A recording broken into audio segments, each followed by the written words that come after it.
So guys, are you wondering about how to care for your flowerhorn? Then this is the video for you. Hello friends, my name is Amit Thakur and you're watching Fish and Fins. Let's get started.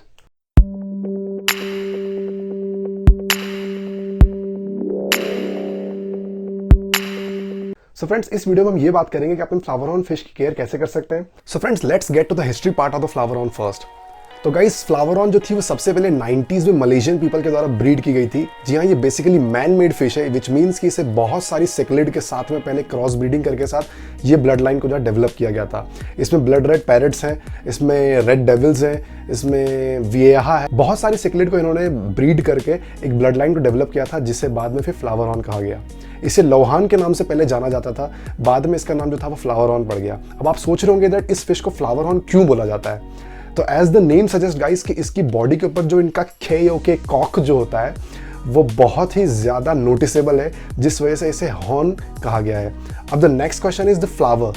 जो इनकी body पे आप horizontal black linings देखेंगे, black dot देखेंगे, वो flower के shape में होते हैं, जिस वजह से इस फिश को फ्लावर हॉर्न फिश कहा जाता है. इसके बहुत सारे नाम हैं. इसे लौहान कहते हैं, इसे फ्लावर हॉर्न कहते हैं, इसे जेंजू कहते हैं. तो इनकी बहुत सारी वैरायटीज़ है जो हम इस वीडियो में बात नहीं करेंगे. उसकी मैं बाद में वीडियो बनाऊंगा कि what are the different types of flowerhorn that are available in the market. So today's video is all about flowerhorn care and guide. जैसा कि मैंने बताया आपको कि ये हाइब्रिड फिशेज आपको वाइल्ड में देखने को नहीं मिलेगी, पर काफ़ी सारे लोग जो होते हैं वो इसे 10 इंचेस 11 इंचेस तक ग्रो कर देते हैं. पर जब उन्हें लगता है कि फिश उनकी बहुत बड़ी हो गई है तो वो जाके उसे वाइल्ड में छोड़ देते हैं, जो बहुत ज़्यादा गलत है. तो यदि आप इस फिश को रखना चाहते हैं तो आप पहले अपने आप को प्रिपेयर कर लें कि ये फिश जो होती है वो 10 से 12 इंचेस तक ग्रो कर जाती है. सम ऑफ द केसेस में ये 14 इंचेस तक भी ग्रो करी है. अब now let's talk about the tank requirements of the flowerhorn. तो फ्लावरहॉर्न को जो टैंक रिक्वायरमेंट की जरूरत होगी वो है 90 गैलन एटलीस्ट, विच मीन्स कि आपका टैंक का size 4 feet by 2 feet by 2 feet होना चाहिए. अब यदि आपका फ्लावरहॉर्न का साइज 3 से 5 इंच के बीच में है, विच मीन्स यदि आपका फ्लावरहॉर्न बेबी है, जुवेनाइल स्टेट में है, तो आप उसे 35 टू 40 गैलन टैंक में रख सकते हैं. मेरा फ्लावरहॉर्न अभी 40 गैलन टैंक के अंदर है. पर यदि आपके फ्लावरहॉर्न का साइज बढ़ता है, क्योंकि इसका साइज होता है बहुत जल्दी ग्रो करता है, it's a very fast growing fish, so आपको आपके टैंक का साइज होगा वो एट द टाइम ड्यूरेशन आपको उसे चेंज करना पड़ेगा. तो मेरा आपसे सजेशन यही है कि जैसे ही आपके फ्लावरहॉर्न 5 टू 6 इंचेस 7 इंचेस रीच कर जाती है, आप अपने टैंक का साइज जो है वो इंक्रीज कर लें और उसे 90 गैलन टैंक में एटलीस्ट शिफ्ट कर दें. आपकी फ्लावरहॉर्न उससे बहुत ही हैप्पीली ग्रो करेगी और उसे कोई भी स्ट्रेस नहीं होंगे. So friends, let's talk about the setup for the flowerhorn tank. आप अपने टैंक में मिनिमम टू नो डेकोरेशन का यूज़ कीजिए. मैं ऐसा क्यों कह रहा हूँ, क्योंकि फ्लावरहॉर्न जो है बहुत ही अग्रेसिव, बहुत ही टेरिटोरियल और हेविली टेम्पर्ड फिश है, विच मीन्स यदि उसे अपने एक्वेरियम में कोई भी मूवमेंट, कोई भी ऑब्स्टिकल या कोई भी डेकोरेशन नजर आता है तो वो उसे डिस्ट्रॉय करने की पूरी कोशिश करती है. अब चूंकि ये फिश जो है वो बहुत ज़्यादा अग्रेसिव है, विच मीन्स कि आप अपने एक्वेरियम में शार्प ऑब्जेक्ट्स का, वेरी शार्प ऑब्जेक्ट्स का यूज़ करते हैं, यानी कि रॉक्स का और यूज़ करते हैं, तो उस वजह से अपने कॉक को रॉक पे बैंग कर लेगी और इसका कॉक जो है वो डिफ्लेट हो जाएगा, डिप्लीट हो जाएगा. तो आप अपने फ्लावरहॉर्न को, यदि इतनी महंगी फ्लावरहॉर्न यदि आप खरीदेंगे, ये मार्केट में 500 रुपीज़ से लेकर 30 to 40,000 रुपीज़ तक की मिलती है. तो यदि आप इतनी महंगी फिश को खरीदेंगे और यदि आपके फिश के साथ में ऐसा कुछ यदि होगा, तो मैं चाहूँगा फ्रेंड्स कि यदि आप ये फिश खरीद रहे हैं तो अपने टैंक को, अपने आप को पहले प्रिपेयर कर लें, अपने टैंक के सेटअप को अच्छे से समझ लें, उसके बाद ही आप इस फिश को रखें. अब फ्रेंड्स, आप अपने फ्लावरहॉर्न के टैंक में प्लांट्स का यूज़ नहीं कर सकते, which means this fish is not for the planted aquarium. यदि आप अपने टैंक में प्लांट्स का यूज़ करेंगे तो ये आपके प्लांट्स को उखाड़ देगी, आपके प्लांट्स को च्यू कर जाएगी, आपके प्लांट्स को ईट कर लेगी, आपके प्लांट्स की रूट को डैमेज कर देगी. तो this fish is not for the planted aquarium. Now tank mates. इस फिश को बहुत सारे एक्वेरियम हॉबिस्ट ने दूसरी फिशेस के साथ में रखा है, बट मैं आपसे सजेस्ट करना चाहूँगा यहाँ पे कि that if you are beginner, यदि आप इस फिश के बारे में ज़्यादा नॉलेज नहीं है, यदि आप इस फिश को चाहते हैं कि इसके कलर्स और इसके जो ग्रोथ है वो बहुत ही ऑप्टिमम हो, तो आप इस फिश को अलोन रखिए.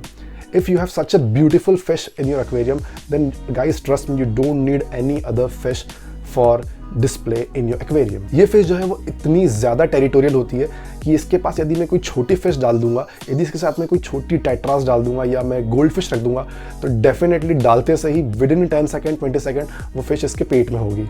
ये फिश का एग्रेसिव बिहेवियर इतना ज़्यादा नोन है कि अपने से ज़्यादा साइज़ के फिश के साथ भी भिड़ चुकी है और अपने आप को डैमेज पहुंचा चुकी है या दूसरे फिश को डैमेज दे चुकी है. तो my suggestion is, if you are keeping a flowerhorn, keep it single and keep it happy. Now let's talk about the water parameters for the flowerhorn fish. अब चूंकि ये फिश जो है वो बहुत जल्दी ग्रो करती है और ये बहुत ज़्यादा खाती भी है, विच मीन्स कि आप इसे always, this fish is also known as the hungriest fish ever known in aquarium hobby.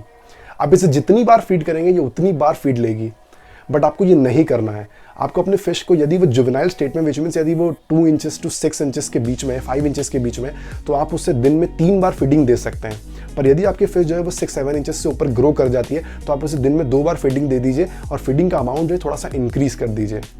Friends, चूंकि ये इतना ज़्यादा फीड करती है तो ये वेस्ट भी है बहुत ज़्यादा प्रोड्यूस करती है।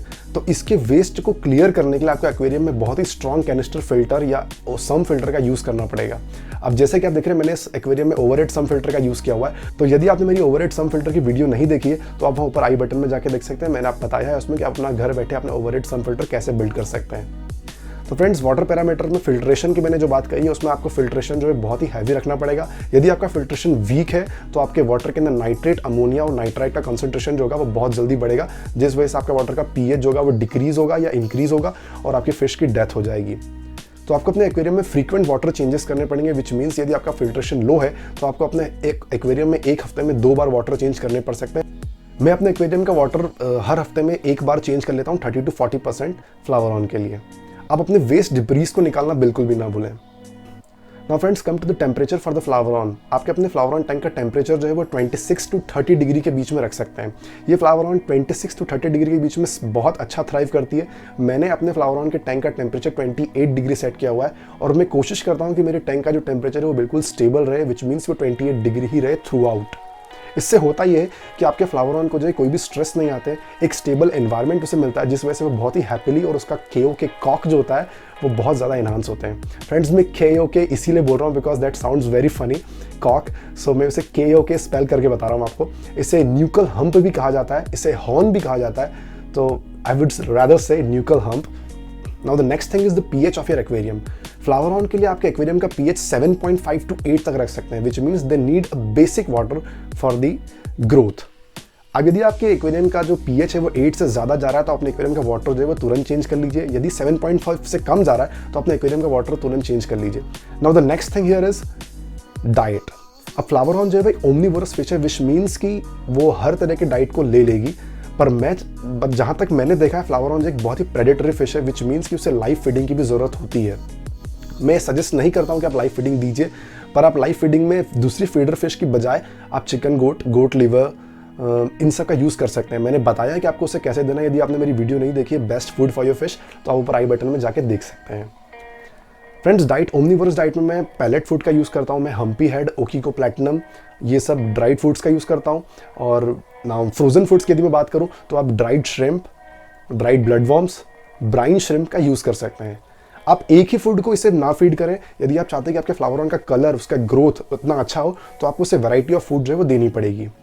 आप उसे एक हफ्ते में 2 बार ब्लड वॉर्म दे दीजिए, 1 बार श्रिम्प दे दीजिए, नेक्स्ट वीक आप उसे ब्राइन श्रिम्प दे सकते हैं। तो बहुत सारे वैरायटी ऑफ ऑप्शंस जो है आपके पास अवेलेबल है अपने फ्लावरहॉर्न के लिए फीडिंग के लिए। आप ड्राइड इंसेक्ट्स दे सकते हैं, ग्रास हॉपर्स दे सकते हैं, फ्रीज एंड ड्राइड।